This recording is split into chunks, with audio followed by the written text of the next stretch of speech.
A very good evening to all of you. आप सभी का वार्म वेलकम है YT और इंग्लिश ट्यूटर पे। मेरा नाम है अमन बहल। बाय प्रोफेशन मैं गवर्नमेंट सर्वेंट हूँ और इन क्लासेस को आपके लिए लाता हूँ कि कैसे हिंदी मीडियम वाले या नॉन इंग्लिश बैकग्राउंड वाले स्टूडेंट्स भी इंग्लिश में अच्छा स्कोर कर सकते हैं एग्जाम्स में। आज सुबह का फर्स्ट आर्टिकल पढ़ेंगे, अ फाइन लाइन इसका टाइटल है। यह आर्टिकल लिखा हुआ है हिमालयन रीजन के अंदर विकास और पर्यावरण के बीच के संतुलन पे, डेवलपमेंट और एनवायरनमेंट के बीच के बैलेंस पे। बहुत ही अच्छा लिखा हुआ आर्टिकल है। मैं हर सेंटेंस को ट्रांसलेट तो करूंगा ही, लेकिन उसकी स्ट्रक्चर, उसकी ग्रामर को आपको अलग से लेकर के बताऊंगा। सारी स्ट्रक्चर्स, सारी ग्रामर्स जो अगले आधे घंटे में आप सीखोगे, you will apply that knowledge on this quiz. पूरे मन से सीखो और फिर पूरे मन से अप्लाई करो।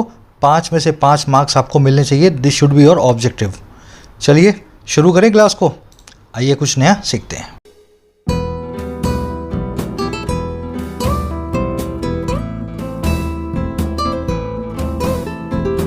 क्विज का स्क्रीनशॉट आप ले सकते हैं, वीडियो के लास्ट में सॉल्यूशन आपको मिल जाएगा।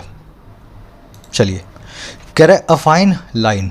देखिए, लाइन का मतलब होता है रेखा और फाइन का मतलब होता है महीन, बहुत ही पतला सा। समझ गए ना? कह रहे एक बहुत ही पतली सी लाइन है, एक बहुत सी पतली सी जो है रेखा है, सीमा रेखा है। और किन किन के बीच भाई? एक तो ऑन डेवलपमेंट और दूसरा है कंजर्वेशन। डेवलपमेंट का मतलब होता है विकास, आप जानते हैं अच्छे से विकास को। और कंजर्वेशन क्या होता है? किसी चीज़ को प्रिजर्व करना, किसी चीज़ को सहेज करके रखना। तो हमें हमारे पर्यावरण को, एनवायरनमेंट को कंजर्व करने की भी ज़रूरत है, लेकिन उसी वक्त विकास भी करना है, इसीलिए थोड़ा तोड़फोड़ भी करना पड़ता है। तो इन दोनों के बीच में एक बहुत ही फाइन लाइन है, उसको हमें करना है मेंटेन। समझ गए? अब इसके टाइटल में पड़े हुए वर्ड्स को देखो। कंजर्वेशन मतलब प्रिजर्वेशन, सेविंग भी बोलते हैं, सेव करना किसी चीज़ को, है ना, कंजर्वेशन। ये फाइन नाम का वर्ड है ना, इसके कई सारे मीनिंग है। अगर आप पुलिस वाले से मिले हो बिना हेलमेट के और आपने क्या है कुछ काम कर दिया उल्टा सीधा, तो 100 रुपये का पुलिस वाला आपको फ़ाइन लगाएगा। तो पेनल्टी होता है फाइन का नाउन फॉर्म में meaning. Smokers were slapped with a fine of ₹100। Smokers को 100 रुपये का फ़ाइन लगाया गया, सिगरेट पीने वालों को। समझ गए ना? तो पेनल्टी एक फ़ाइन का सिनोनिम है, लेकिन फ़ाइन को एडजेक्टिव फॉर्म में जब यूज़ करते हो तब इसका मतलब हो जाता है अच्छा। I am feeling fine today, मैं आज बहुत अच्छा फील कर रहा हूँ। I am feeling excellent.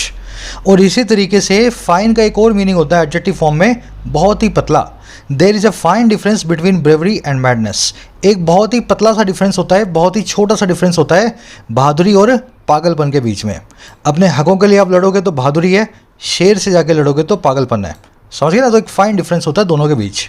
तो देखो, एक ही वर्ड इंग्लिश में कई काम करता है। आपका ऑब्जेक्टिव ये होना चाहिए, जो कॉमन वर्ड्स हैं आप उनको अच्छे से, उनके सारे मीनिंग्स को जानो और सीखो।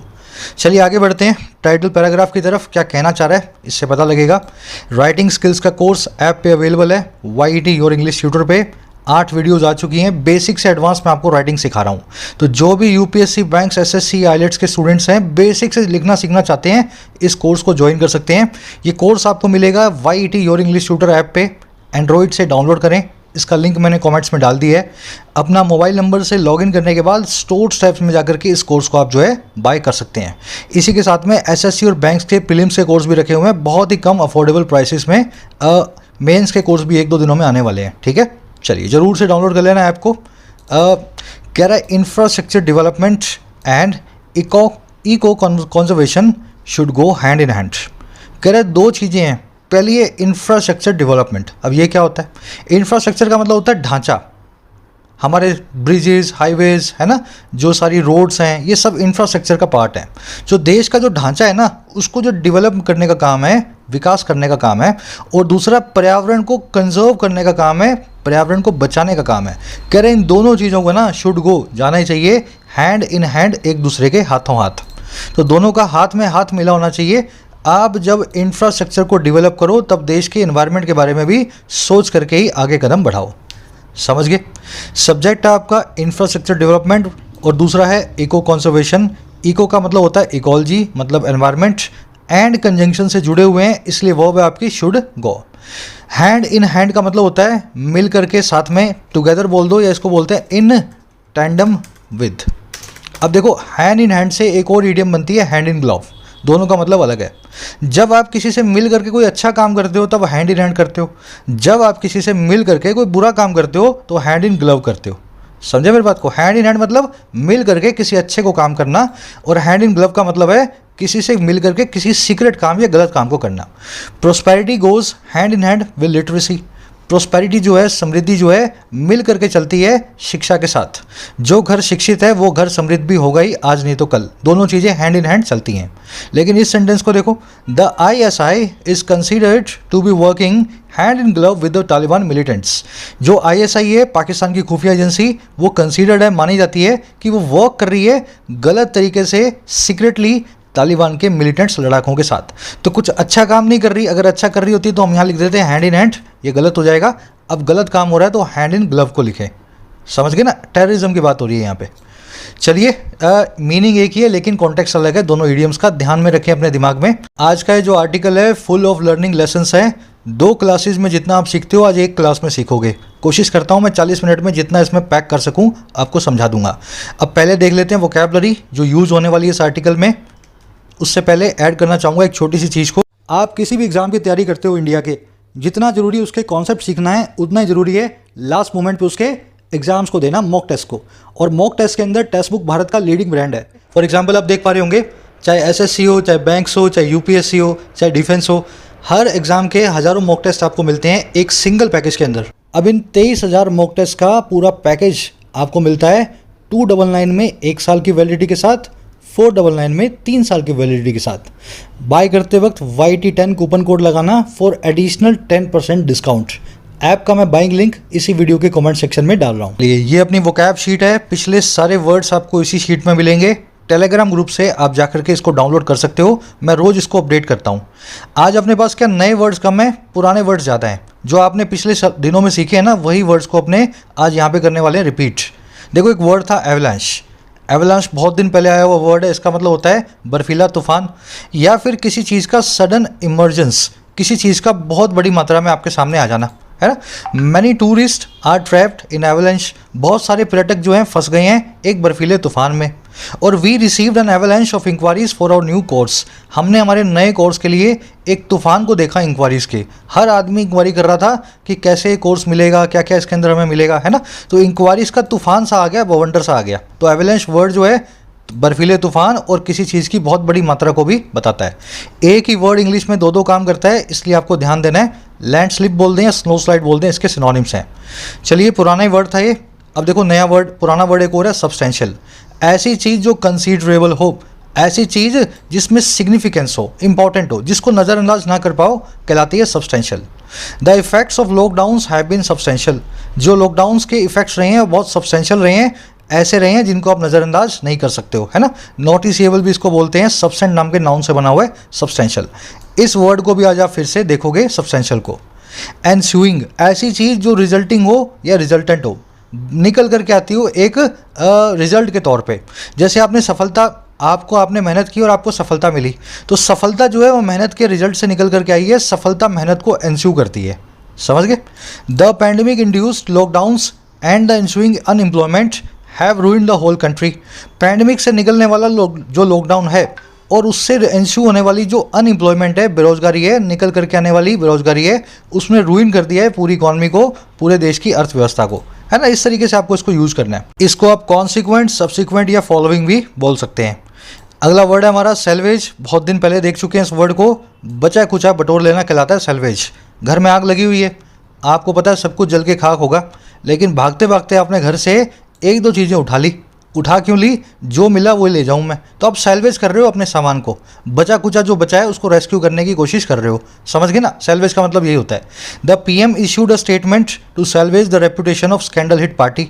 PM ने एक स्टेटमेंट को इशू किया बची कुची रेपुटेशन को बचाने के लिए इस पार्टी की जो स्कैंडल हिट थी, जो कि स्कैम की वजह से जो हिट थी, है ना, स्कैम की चोट जिस पे पड़ी हुई थी। स्कैम का मतलब होता है घोटाला। रिडीम बोलते हैं, सेल्वेशन नाम के नाउन से बना है, सेल्वेज नाम की वर्ब। आज आप इसको फिर से देखोगे। टसल का मतलब होता है खींचातान, है ना, रस्सा कशी। कभी तू कभी मैं, आगे पीछे जब कुछ चीज़ें होती हैं वो कहलाती है टसल, है ना। The legal tussle has been going on between Ratan Tata and Cyrus Mistry. एक लीगल टसल जो है, लीगल खींचतान जो है, लड़ाई जो है चल रही है इन दोनों के बीच में, टाटा और मिस्त्री के बीच में। तो खींचतान को बोलते हैं टसल। इस वर्ड को भी आज आप देखेंगे। स्कफल, टग ऑफ वॉर और स्कमिश भी बोल सकते हैं।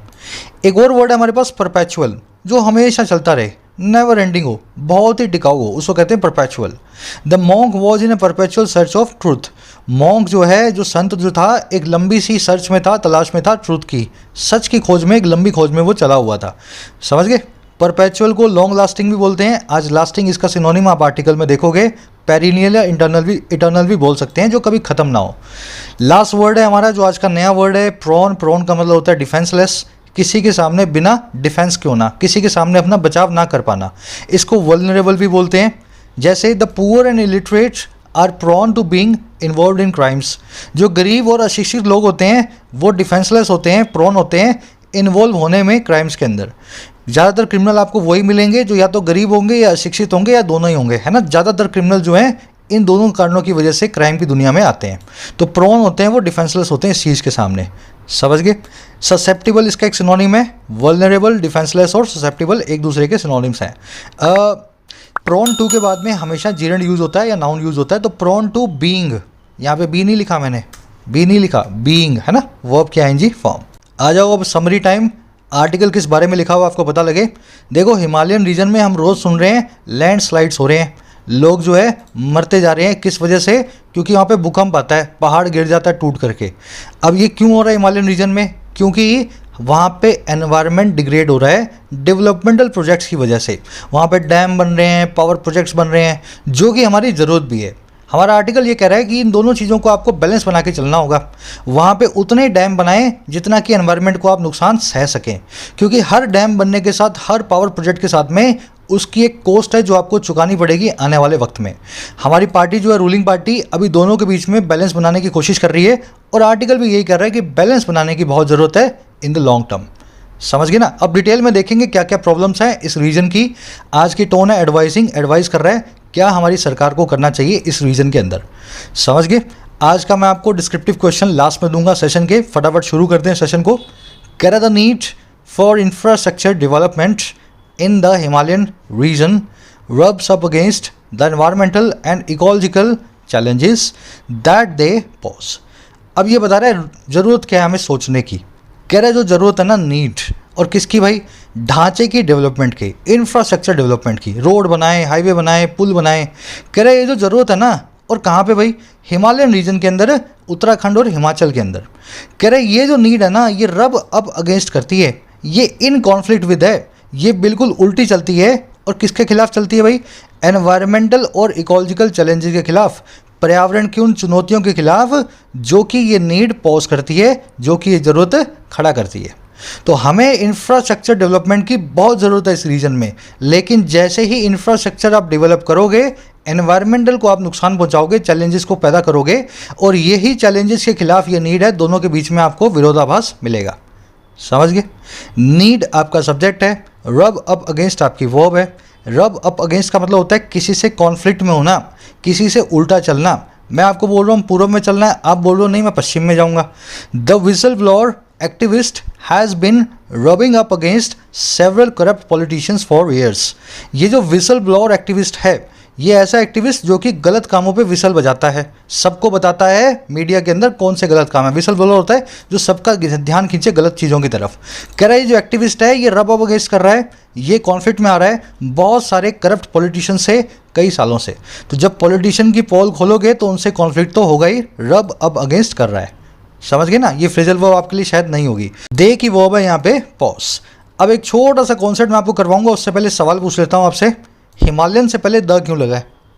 हिमालय रीजन आपने सुना होगा, पहाड़ों के नाम के आगे द नहीं लगता। अगर ऐसा है तो हिमालयन रीजन बिना द के आना चाहिए था ना। चलो आराम से देखो। देखो दो चीज़ें हैं, एक तो पहाड़, एक पर्वत श्रृंखला, माउंटेन रेंज। माउंटेन रेंज में कई सारे पहाड़ होते हैं, जैसे हिमालय है, एंडीज़ है, वेस्टर्न घाट्स है, हिंदू कुश है, आप्स है, रॉकी माउंटेन्स हैं। ये सब के सब जो है ना, अरावली वरावली, ये कई पहाड़ों का एक समूह है, इनको बोलते हैं पर्वत श्रृंखला, ये माउंटेन रेंज।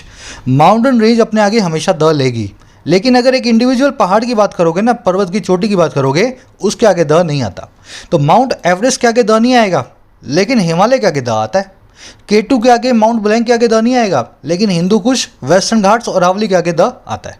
समझ गए ना? तो ये फ़र्क है इन दोनों में, कहाँ पे द लगाना है और कहाँ पे नहीं लगाना। आर्टिकल वाले चैप्टर में, बेसिक ग्रामर में आप इसको कर चुके हो मेरे साथ, है ना, रिवाइज करवाता हूँ। अब देखो ऐसी चीज़ आपको नदियों में भी मिलेगी, अगर कोई नदी मिले, समंदर मिले, दरिया मिले या बड़ी सी वाटर बॉडी मिले, उसके आगे आपको द लगाना है। The Ganga, the Nile, the Amazon, the Arctic ocean. लेकिन किसी लेक के आगे द ना लगाएं। सांबर झील है, विक्टोरिया झील है, जितनी भी झीलें हैं दुनिया में, कभी भी अपने आगे द नहीं लेती हैं। तो एक छोटा सा आपको कॉन्फ्लिक्ट मिलेगा इन दोनों कॉन्सेप्ट्स में, ज़रूर याद रखना। अब हिमालय लिखा हुआ है तो हिमालय के आगे तो द लगना था, इसलिए लग गया। बढ़ते हैं आगे। कह रहा है द यूके गवर्नमेंट या Uttarakhand government has for decades envisaged hydroelectric projects as the way forward to power the state, premised on the region's undulating topography। अब बता रहा है दिक्कत कहाँ है। कह रहा है जो यूके की जो गवर्नमेंट है, उत्तराखंड की जो गवर्नमेंट है, वो एनविजेस कर चुकी है। एनविजन का मतलब होता है इमेजिन करना, विजुलाइज करना, दिमाग में पक्का इरादा कर लेना मैं तो ऐसे ही करूँगा। किसी बच्चे से पूछा बचपन में क्या बनोगे, बोला मैं कलेक्टर बनूंगा बड़ा होकर के, तो ये उसका एनविजन है ना, उसका विजुलाइजेशन है, उसकी इमेजिनेशन है। तो ये सरकार जो है ना वहाँ की, वो भी इमेजिनेशन कर चुकी है हाइड्रो इलेक्ट्रिक प्रोजेक्ट्स को। और कैसे, किस तौर पे, उस रास्ते के तौर पे एज द वे जो है आगे का, और किस लिए, पावर करने के लिए, ऊर्जा देने के लिए स्टेट को। गवर्नमेंट ने यही सोचा है हर घर में बिजली होगी इस रीजन में, जैसे जैसे मैं हाइड्रो इलेक्ट्रिक प्रोजेक्ट लगाऊंगी उसके हिसाब से। अब देखो ये एनविजन किसके इस हिसाब से हुआ है, ये प्रिमाइज्ड है, ये आधारित है इस रीजन की अंडुलेटिंग टोपोग्राफी के ऊपर। टोपोग्राफी मतलब ज्योग्राफी, अंडुलेटिंग का मतलब है उबड़ खाबड़। तो ये उबड़ खाबड़ पूरा का पूरा रीजन है, आपको प्लेन्स नहीं मिलेंगे, ऊपर जा रहे हो नीचे आ रहे हो। तो इन्होंने यही सोचा कि अगर विकास करना है ना तो हाइड्रो इलेक्ट्रिक प्रोजेक्ट्स को ही चलाऊंगा। समझ गए। तो गवर्नमेंट की वर्ब है has envisaged, singular subject, singular verb, present perfect tense में। एनविजन नाम की वर्ब की थर्ड फॉर्म है एनविजिस्ड। प्रीमाइज मतलब आधार, प्रीमाइज्ड मतलब आधारित, आप जानते हो उस वर्ड को अच्छे से। एंडुलेटिंग मतलब उबड़ खाबड़, जो चीज़ प्लेन ना हो, रोलिंग हो, वेवी हो, है ना। टोपोग्राफी का मतलब होता है ज्योग्राफी। कह रहा है however the rising frequency of intense rains has been contributing to landslips, avalanches and the loss of lifes and property. अब बता रहा है इस सपने के साथ दिक्कत क्या है जो एनविजन किया हुआ है। कह रहा है हालांकि जो बढ़ती हुई बारंबारता है, फ्रीक्वेंसी है, किसी घटना के बार बार होने की फ्रीक्वेंसी है, और किसकी, बार बार तेज होने वाली बारिशों की। कह रहा है ये फ्रीक्वेंसी है ना कंट्रीब्यूट कर रही है, अपनी हिस्सेदारी दे रही है। एक तो लैंड स्लिप्स में, भूकंपों में, दूसरा एवलांश में, बर्फीले तूफानों में, और तीसरा जिंदगियों के लॉस में और प्रॉपर्टी के नुकसान में। तो आप ज़रूर कर रहे हो ये प्रोजेक्ट्स, लेकिन बारिश बढ़ती जा रही है इनसे, और ये सब चीज़ें इसकी वजह से हो रही हैं। Are you understanding.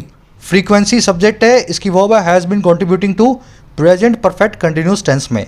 ये काम पहले भी हो रहा था, आज भी हो रहा है, कंटिन्यूड है अभी भी, है ना। एवलांश आप जान गए हो, बर्फीले तूफान को या किसी चीज़ की बहुत बड़ी क्वांटिटी को जो अलग से अचानक से आपको दिखे। चलिए आगे बढ़ते हैं।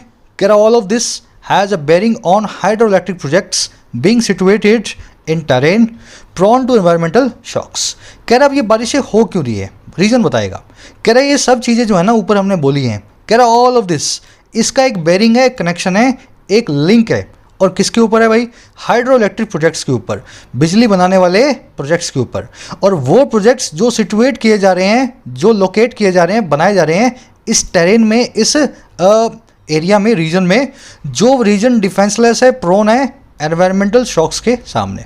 तो कह रहे इसका एक सीधा सा कनेक्शन है हाइड्रो इलेक्ट्रिक प्रोजेक्ट्स के साथ में। रिसर्च हमें यही बताती है डैम बनाने की वजह से बारिशें ज़्यादा हो रही हैं और भूकंप ज़्यादा आ रहे हैं। समझ गए। ऑल की वर्ब है हैज़, ऑल की वर्ब सिंगुलर और प्लूरल दोनों हो सकती है। आपको देखना है ऑल ऑफ के बाद में कैसा नाउन या प्रोनाउन लगा हुआ है। अगर ऑल ऑफ के बाद में प्लूरल नाउन होता तो वर्ब प्लूरल, अगर सिंगुलर नाउन है, दिस सिंगुलर होता है ना, प्रोनाउन सिंगुलर है तो वर्ब सिंगुलर। याद रखें ऑल की कोई अपनी खुद की वर्ब नहीं होती। बेरिंग का मतलब होता है connection, link. Hydro electric projects आप जानते हैं, बीइंग सिचुएटेड यहाँ पे एक क्या है, इनके लिए पार्टिसिपल है, वो वाले प्रोजेक्ट्स जिनको सिचुएट किया जा रहा है, लोकेट किया जा रहा है ना, इसको आप बोलेंगे एक्टिव पार्टिसिपल। प्रोन का मतलब होता है defenceless, susceptible, vulnerable. Most animal species are prone to कोविड-19 वायरस।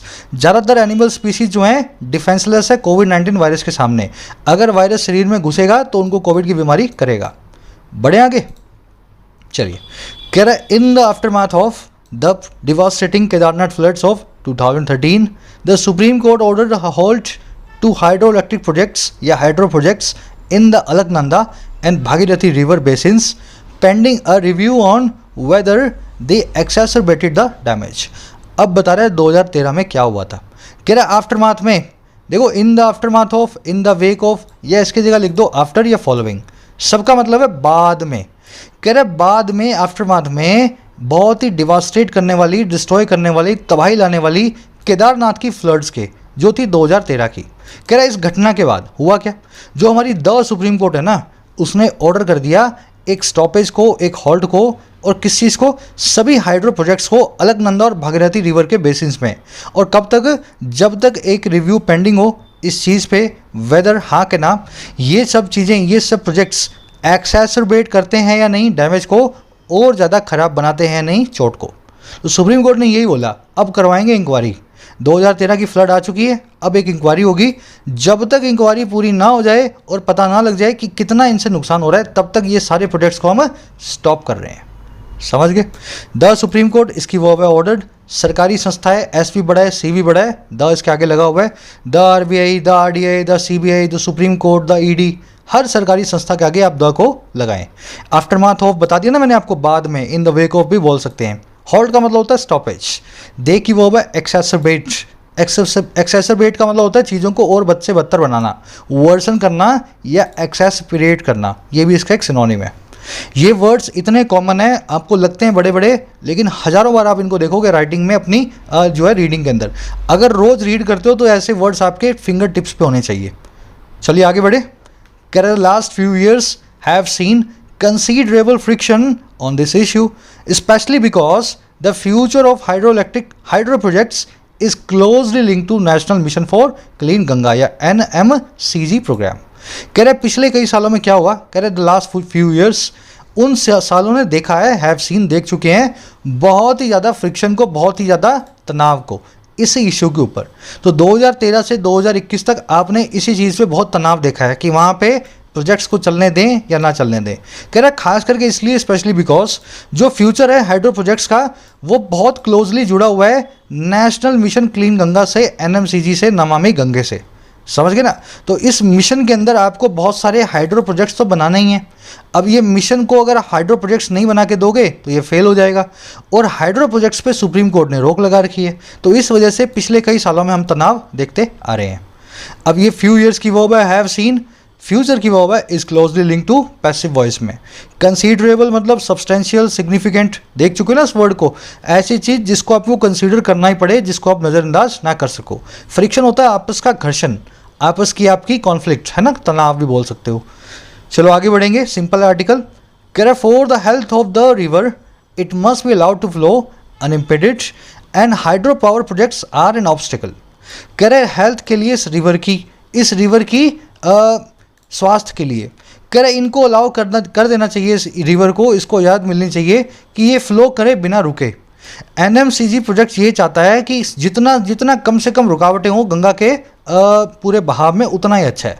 तो नदी की, रिवर की हेल्थ के लिए ज़रूरी है कि ये अनइम्पेडेड, अनहिंडर्ड या फ्रीली अलाउ करे, फ्लो जो है इसका अलाउड हो। और हाइड्रो प्रोजेक्ट्स जो हैं वो एक ऑब्स्टेकल हैं, इसके रास्ते में एक बाधा है, एक रुकावट है। समझ गए ना, इसलिए इनके बीच में अपने फ्रिक्शन देखते हैं। चलिए, इट की वर्ब है must be allowed, hydro projects की वर्ब है आर, अनइम्पेडेड का मतलब है अनहिंडर्ड, फ्रीली, इम्पेडिमेंट, हिंड्रेंस का मतलब होता है रुकावट।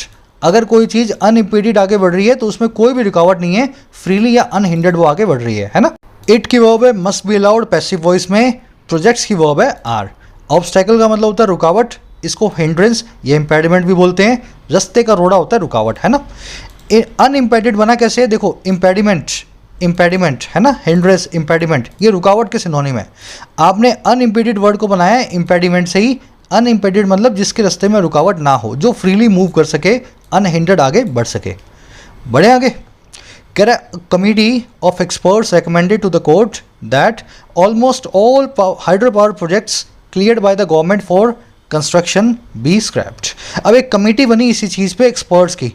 उस कमेटी ने रेकमेंड किया कोर्ट को कि लगभग सभी हाइड्रो पावर प्रोजेक्ट जो हैं, बिजली बनाने के जो प्रोजेक्ट हैं पानी से, जो क्लियर किए गए हैं सरकार के द्वारा कंस्ट्रक्शन के लिए, इनको स्क्रैप किया जाए, इनको कचरे के डब्बे में डाल दिया जाए। कमेटी ने यही बोला, सबको स्क्रैप कर दो, एक भी प्रोजेक्ट को आगे मत बढ़ने दो, पर्यावरण को बहुत नुकसान हो रहा है इसकी वजह से। समझ गए। कमेटी की वर्ब है रिकमेंडेड, पास्ट इंडेफिनिट टेंस में। प्रोजेक्ट्स की वर्ब है बी स्क्रैप्ड। अब आप पूछोगे सर ये बी स्क्रैप्ड क्या होता है भाई? पहले तो स्क्रैप नाम के वर्ड को देखो, फिर ये कंस्ट्रक्शन आपको बता देता हूँ। स्क्रैप का मतलब होता है कबाड़, ट्रैश, है ना। स्क्रैप एक नाउन भी है, एक वर्ब भी है। अगर किसी चीज़ को कबाड़ में फेंक रहे हो, कचरे के डब्बे में डाल रहे हो, तो स्क्रैप नाम की वर्ब यूज हो जाती है ना। अबैंडन करना, कैंसिल करना है, ट्रैश करना स्क्रैप के सिनोनिम है। तो यही कह रहा है कि इन सारे जो है प्रोजेक्ट्स को कचरे के डब्बे में डाल दिया जाए, स्क्रैप कर दिया जाए। अब ये स्ट्रक्चर बनी है प्रेजेंट सब्जेंटिव मूड से, जो विश, ऑर्डर या कमांड को बताता है। इसमें वर्ब का बेयर इन्फिनेटिव या बेस फॉर्म यूज होता है। अब देखो कैसे यूज होगा, ध्यान देना इन वर्ड्स पे, ऑर्डर, विश और command. The mother wished that her child wins the race. Mother ने ऐसा विश किया, भगवान से दुआ मांगी कि उसका बच्चा जो है रेस जीत जाए। समझ गए, विश आ गई है पहले वाले क्लोज में, दूसरा वाला क्लोज आ रहा है दैट के बाद। अब इस क्लोज में आपको प्रेजेंट सब्जेंटिव मूड ट्रिगर करवाना है इस विश वर्ड की वजह से। समझ गए, तो ये दूसरा जो क्लोज है ना, इसकी जो वर्ब होगी बेयर इन्फिनेटिव में होगी। आप लिखो हर चाइल्ड विंस, नहीं पीछे का एस निकाल दो। वर्ब की बेस फॉर्म वर्ब की V1 ही होती है, V1 मतलब फर्स्ट फॉर्म ही होती है, लेकिन बिना एस या ई एस के। तो हमने यहाँ पे बिना एस या ई एस के विन लिखा है, her child win the race. आपको थोड़ा अजीब लगेगा, सर यहाँ पे चाइल्ड के हिसाब से विन तो आ ही नहीं सकता। आएगा, प्रेजेंट सब्जेंटिव मूड यही होता है, इसी तरीके से यूज़ करना है। अब देखो इस सेंटेंस को, द जज ordered that the convicted in murder is hang till death. जज ने ऑर्डर किया कि जो कॉन्विक्टेड मर्डरर है, जो खूनी है, जिसका आरोप सिद्ध हो गया, कॉन्विक्टेड है, उसको मौत की सज़ा मिले, हैंग टिल डेथ किया जाए। अब देखो मर्डरर को यहाँ पे पैसिव वॉइस में सज़ा मिलनी है, जो खूनी है वो तो किसी को सज़ा देगा नहीं। तो आप यहाँ पे पैसिव वॉइस में प्रेजेंट सब्जेंटिव मूड को यूज़ करें। आप क्या करें, बेयर इन्फिनिटिव बी यूज़ कर दें और उसके बाद में वर्ब की थर्ड फॉर्म लगा दें। तो murderer be hanged till death. तो ये देखा आपने, बी प्लस में V3 प्रेजेंट सब्जेंटिव मूड का ही पैसिव फॉर्म होता है। तो यहाँ पे भी वही हुआ, बी स्क्रैप बना करके आपने PSM को यूज़ किया है। बढ़ेंगे आगे, कह रहा है proponents of 6 of these projects approach the court on the grounds that they had obtained prior clearances and scrapping projects would entail significant losses. कह रहा है जो प्रोपोनेंट है, जो डिफेंडर हैं, जो एडवोकेट हैं, जो वकालत करने वाले हैं, इन 6 में से 6 प्रोजेक्ट्स के, है ना, बहुत सारे प्रोजेक्ट को सरकार ने वहाँ पे कैंसिल करवाने के लिए बोला है। इनमें से 6 प्रोजेक्ट के जो वकालत करने वाले हैं, जो ठेकेदार हैं, वो अप्रोच कर गए कोर्ट को, पहुँच गए कोर्ट के पास। इस आधार पे, इस ग्राउंड्स पे दैट वो ये कि उन्होंने लिया था प्रायर क्लियरेंस को, पहले से क्लियरेंस को, और स्क्रैप कर देना प्रोजेक्ट्स को, कचरे में डाल देना प्रोजेक्ट्स को, एंटेल करेगा, कोज करेगा बहुत ही बड़े लॉसेस को, सिग्निफिकेंट लॉसेस को। तो ये ठेकेदार क्या बोले, हमने पूरी परमिशन लेने के बाद ही अपनी इन्वेस्टमेंट की है, अब चाहे बाढ़ आए चाहे तूफान आए, हमारा प्रोजेक्ट आप कचरे के डब्बे में मत डालो, क्योंकि हमारे पास परमिट है और हमारा बहुत सारा पैसा इसमें लग भी चुका है। तो ये एक जो है ना मॉरल डिलेमा बन जाती है, किस चीज़ को रोकें, पर्यावरण को रोकें या पैसे को रोकें, है ना। समझ गए सेंटेंस को। प्रोपोनेंट्स की वर्ब है अप्रोच, प्रोपोनेंट मतलब सपोर्ट करने वाला, सपोर्टर, एडवोकेट या डिफेंडर। दे की वर्ब है हैड ऑब्टेन्ड। स्क्रैपिंग नाम के जीरेंट की वर्ब है वुड एंटेल। स्क्रैपिंग का मतलब होता है किसी चीज़ को कचरे में डालना, है ना, कैंसिल करना। एंटेल एक वर्ब है, इसका मतलब होता है, देखो एंटेल और एनस्यू वर्ब को आपस में बहुत कंफ्यूज किया जाता है। एनस्यू मैंने आपको आज ही समझाया, किसी चीज़ का एक लॉजिकल कॉन्सिक्वेंस बनना, है ना। पहले ये होता है फिर ये होता है, पहले तूफान आता है फिर बाढ़ आती है ना। एनस्यू करती है बाढ़ तूफान को, पहले मेहनत होती है फिर सक्सेस आती है, सक्सेस करती है एनस्यू मेहनत को। तो एनस्यू वर्ड को तो इस तरह से आप यूज़ करते हैं, लेकिन एंटेल का मतलब होता है किसी चीज़ को कोज करना। ये दोनों एक दूसरे के उल्टे हैं, एंटेल और एनस्यू। मैं आपको यूज़ करके दिखाता हूँ, तब आप ज़्यादा जो डिटेल में समझ पाओगे। The recent cloud burst entailed या एनस्यूड हैवी फ्लड्स। अपने दिमाग से और बिल्कुल कॉमन सेंस से मुझे सोच करके बताओ, बादल पहले फटेगा या बाढ़ पहले आएगी। बादल, क्लाउड बर्स्ट का मतलब होता है बादल फटना। बादल पहले फटेगा या बाढ़ पहले आएगी? भाई पहले बादल फटेगा। तो इस बादल फटे ने कोज किया है हैवी फ्लड्स को। इस बादल फटने की वजह से हैवी फ्लड्स हुई हैं। तो बादल वर्स के लिए, क्लाउड बर्स्ट के लिए आप यूज़ करेंगे यहाँ पे एंटेल्ड को। समझ गए ना, एंटेल्ड का मतलब होता है कोज्ड। आप इसको यहाँ पे कोज्ड भी लिख सकते हो, है ना। तो यहाँ पे एनस्यूड अगर लिखा होता तो ये गलत हो जाता, और इसी तरीके से आपका एग्जामिनर आपको फंसाता है, एनस्यू और एंटेल में से एक चूज करने को बोलेगा। अब यहाँ देख लो, केओस एनस्यूड या entailed the heavy floods in city. अब आप सोच के बताओ मुझे, पहले हैवी फ्लड्स आएंगी या पहले केओस होगा? केओस का मतलब होता है अराजकता। पहले अचानक से बाढ़ आएगी पूरी सिटी में, फिर अराजकता फैलेगी, या पहले अराजकता आएगी उसके बाद में बाढ़ आएगी? भाई पहले बाढ़ आएगी फिर ही केओस होगा। तो केओस जो है फॉलो करता है हैवी फ्लड्स को, एनस्यू करता है। समझ गए ना, एंश्यू करता है, या आप यहाँ यूँ भी लिख सकते हो follows follows follows heavy floods. समझ गए ना, यहाँ फॉलोस कर लेना। तो इन दोनों में यही फ़र्क है मेरे भाई, आपस में कंफ्यूज मत करना। एक है कॉज करने वाला, दूसरा है फॉलो करने वाला, एक दूसरे के एंटोनिम है। आज के क्विज में ये कॉन्सेप्ट यूज़ होगा। चलिए आगे बढ़ते हैं। कह रहा है since then the centre has been trying to walk a fine line between salvaging some of them while acknowledging at least on paper the environmental cost. कह रहे तभी से सेंटर जो है ट्राई कर रहा है वॉक करने की एक फाइन लाइन को। वॉक है फाइन लाइन का मतलब होता है संतुलन बनाना। तभी से सेंटर जरूरत कोशिश कर रहा है एक संतुलन बनाने की दो चीज़ों के बीच। पहला है बचे कुचे को बटोरना, सेल्वेज करना इनमें से कुछ प्रोजेक्ट्स को, और कब एक्नॉलेज करते हुए कम से कम पेपर पे कागज़ के ऊपर एनवायरमेंटल कॉस्ट को। तो सेंटर क्या है, सेंटर कागज़ पे मानता है कि ये जो प्रोजेक्ट है इसकी बहुत सारी कॉस्ट हो सकती हैं, लेकिन फिर भी सेल्वेज करने की कोशिश करता है कुछ प्रोजेक्ट्स को। तो पैसे के नुकसान को भी बचाने की कोशिश कर रहा है और अपनी गलतियों को भी सबके सामने रख रहा है, अपनी गलतियों को मान रहा है। दोनों काम सेंटर कर रहा है वॉक है फाइन लाइन का। समझ गए। सेंटर की वर्ब है has been trying, present perfect continuous tense में, तब से ये काम हो रहा है और अभी भी हो रहा है।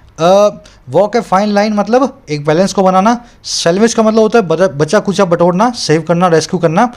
एक्नॉलेजिंग यहाँ पे प्रेजेंट पार्टिसिपल साइमल्टेनियस एक्शन है।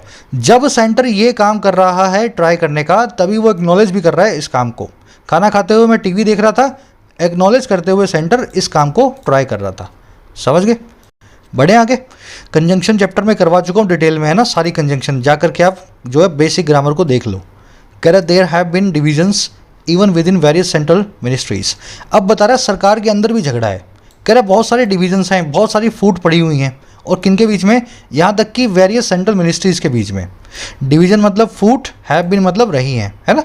देयर एक क्लॉज को शुरू करने वाला डमी सब्जेक्ट है, इसकी कोई वर्ब नहीं होती, वर्ब डिविजन्स की है। इस एस की वजह से हैव बीन लिखा हुआ है, नहीं तो हैज़ बीन भी यहाँ पे लगा हो सकता था। अब बता रहा है फूट कहाँ कहाँ पड़ी है। The water resources ministry which manages the NMCG is opposed to hydro power projects while the Ministry of Power roots for them।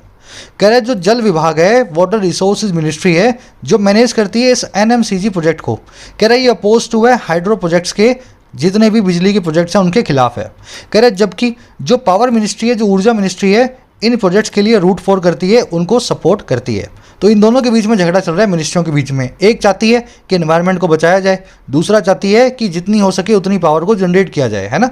चलो, मिनिस्ट्री की वर्ब है इज अपोज टू, विच की वर्ब है मैनेजेस। विच आया इसी मिनिस्ट्री के लिए, इसीलिए कोमा लगा हुआ है। विच और हु अपने पहले हमेशा कोमा को लेते हैं। मिनिस्ट्री ऑफ पावर की वर्ब है रूट्स फॉर। अब मैं आपको दो कॉन्सेप्ट बताऊंगा इसी सेंटेंस में। पहली चीज़, ये पूरी मिनिस्ट्री एक प्रॉपर नाउन है, इसलिए डब्ल्यू भी बड़ा है, रिसोर्स भी बड़ा है, आर भी बड़ा है, और मिनिस्ट्री का एम भी बड़ा है। उसी तरीके से ये जो दूसरा मंत्रालय है, ये भी एक प्रॉपर नाउन है, इसलिए इसका एम भी बड़ा है और पी भी बड़ा है। प्रेपोजिशन और कंजंक्शन जो बीच में आती हैं उनको आप छोटा रखते हैं, आर्टिकल्स को भी। तो यहाँ पे द भी छोटा है, ऑफ भी छोटा है, ओ। याद रखें प्रॉपर नाउन के सभी पहले लेटर जो होते हैं बड़े होते हैं, प्रेपोजिशन, कंजंक्शन और आर्टिकल को छोड़ करके। अब जो कॉन्सेप्ट मैं आपको बता रहा हूँ वो ये है, अपोज के बाद में कभी आप टू देखोगे, कभी नहीं देखोगे।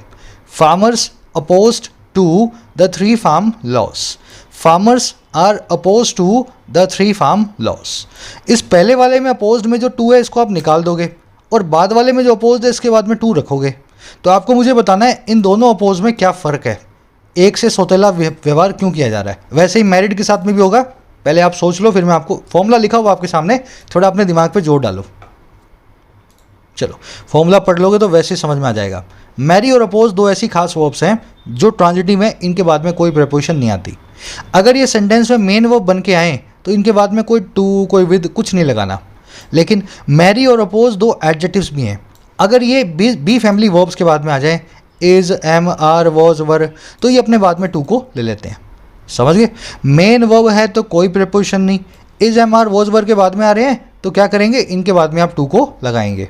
अब मैं आपको यूज़ करके दिखाता हूँ। मोहिनी मैरिड विद या टू अमर। मोहिनी ने अमर से शादी की। आप में से कुछ लोग बोलोगे सर विद बिल्कुल ठीक है, टू अमर थोड़े ना होगा, विद अमर होगा। और आप में से कुछ बोलोगे टू लगा दो सर, विद गलत है, टू अमर होगा।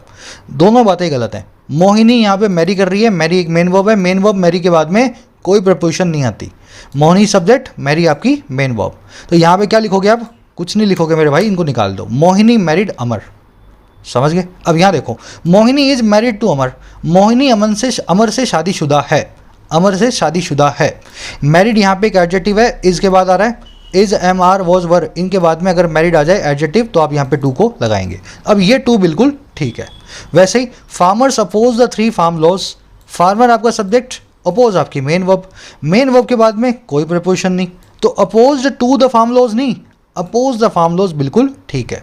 लेकिन farmers are oppose to the 3 farm laws, यहाँ पे आर के बाद में अपोज आने की वजह से टू को लगाया गया। अपोज यहाँ पे एक एडजेक्टिव है। एक और वर्ड है इन्हीं की तरह, मैं लिखना भूल गया, कंप्राइज, वो भी इसी तरीके से चलता है, ठीक है।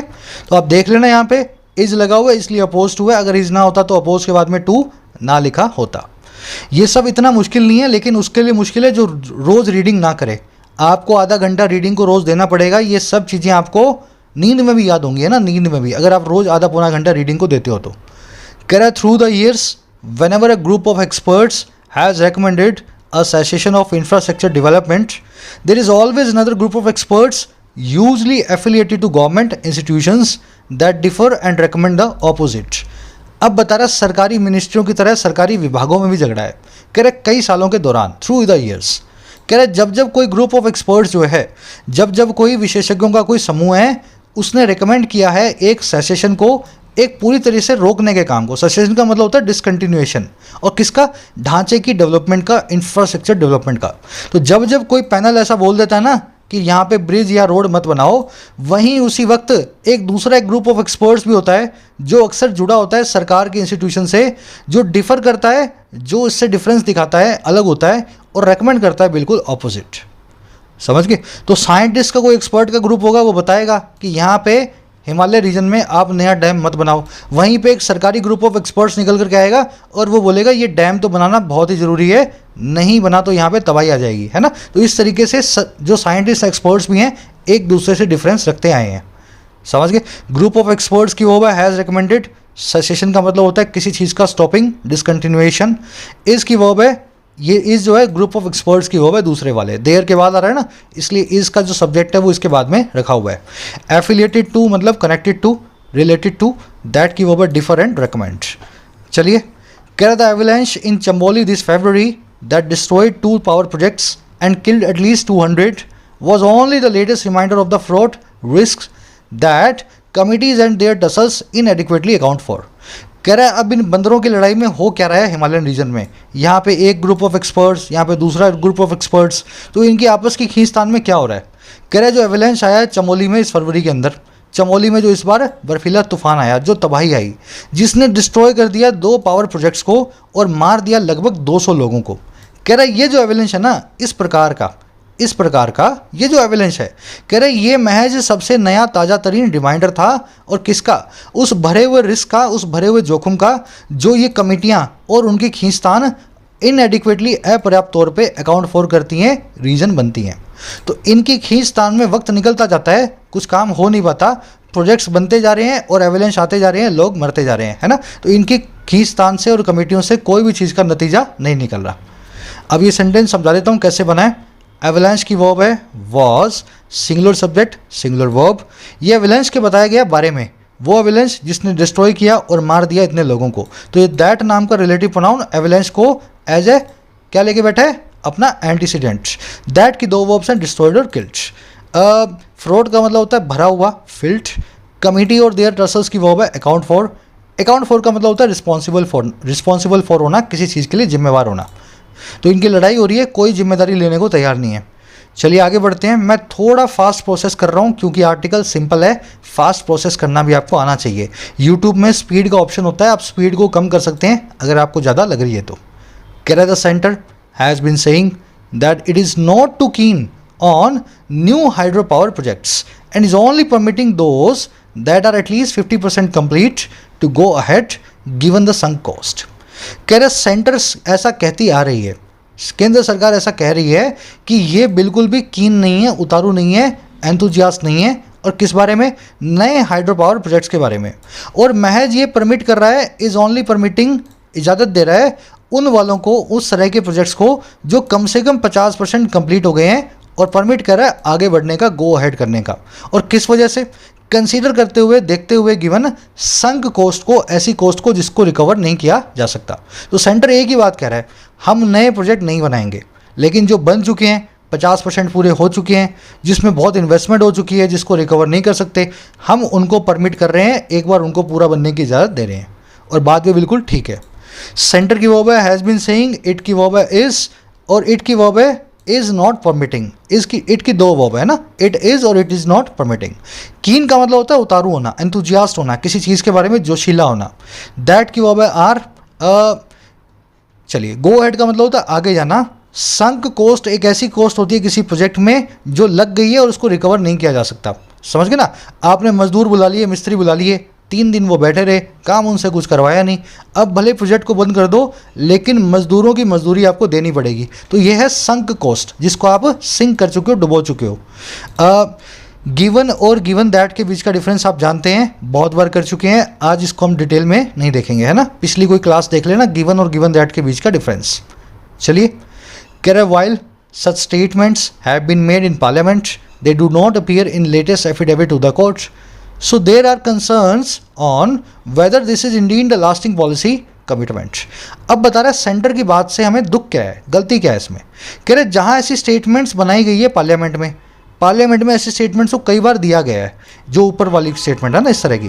कह रहे लेकिन वहीं वो अपीयर नहीं होती हैं सेंटर के उस लेटेस्ट एफिडेविट में, उस शपथ पत्र में जो कोर्ट के सामने इसने रखा है।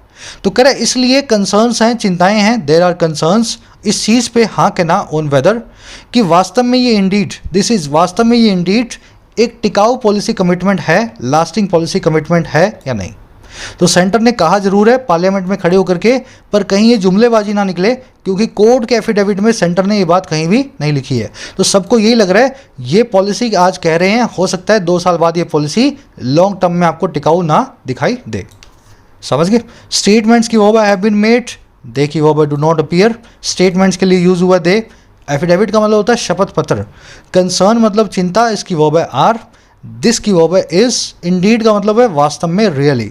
लास्टिंग का मतलब होता है एंड्यूरिंग, परसिस्टिंग, परपेचुअल, जो टिकाऊ हो और लंबा चले। इस वर्ड को हम शुरू में कर चुके हैं। कह रहा है UK, Uttarakhand, like all other states is not immune from the demands for reliable power and infrastructure from its people. अब बता रहा है उत्तराखंड की मजबूरी क्या है। कह रहा है उत्तराखंड जो है ना, हर स्टेट की तरह इम्यून नहीं है, जैसे दूसरी स्टेट्स नहीं है ना, वैसे उत्तराखंड भी जो है बिल्कुल भी इम्यून नहीं है। इम्यून का मतलब होता है किसी चीज़ के सामने डिफेंड कर पाना, तो उत्तराखंड भी बिल्कुल डिफेंडेबल नहीं है किस चीज़ के सामने भाई, उस डिमांड्स के बारे में, उस मांगों के लिए जो है रिलायबल पावर और इंफ्रास्ट्रक्चर की। वहाँ के लोग भी कहते हैं कि हमें बिजली दो 24 घंटा, वहाँ के लोग भी कहते हैं हमारे लिए सड़कें बना करके रखो, और किससे, इसके लोगों से। तो उत्तराखंड की भी मजबूरी है वहाँ के लोगों की मांगों को पूरा करना, बिल्कुल भी इम्यून नहीं है उत्तराखंड। समझ गए। उत्तराखंड की वर्ब है is. Like all other states का मतलब है जैसे दूसरी स्टेट में होता है वैसे उत्तराखंड में भी हो रहा है। इम्यून फ्रॉम का मतलब होता है किसी चीज़ से आप बिल्कुल भी प्रभावित ना हो, है ना। कह रहा along with better dialogue power companies and the centre must inspire greater trust in the residents of the region. अब बता रहा है इसका हल।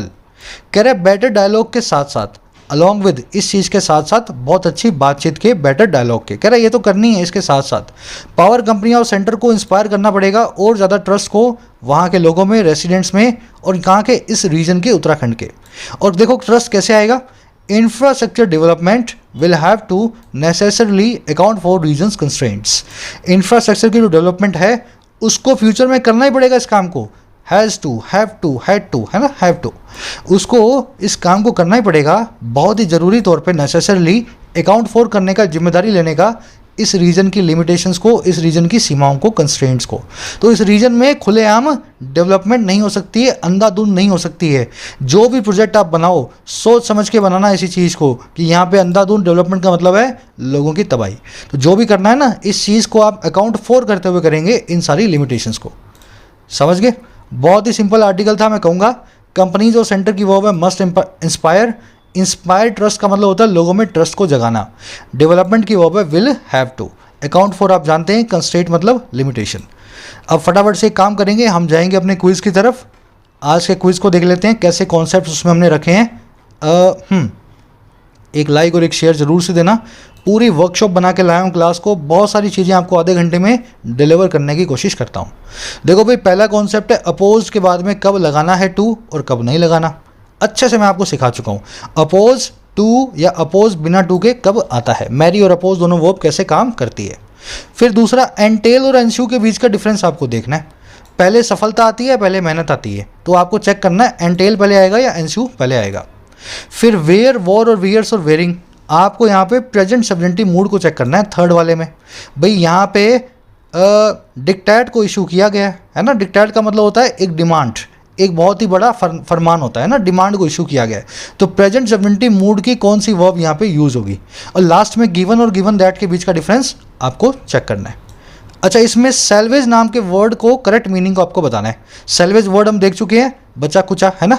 अब उसका करेक्ट मीनिंग क्या होगा, हैंड इन ग्लव होगा, रेस्क्यू होगा, एनवीसिस होगा या अनइम्पेडेड होगा।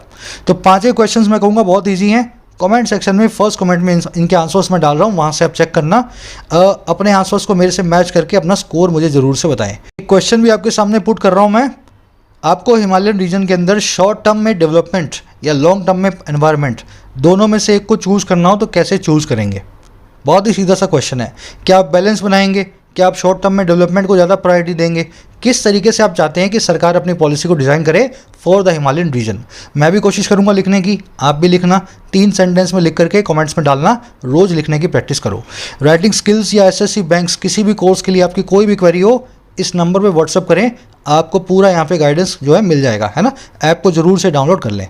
चलिए, अंटिल देन साइनिंग आउट।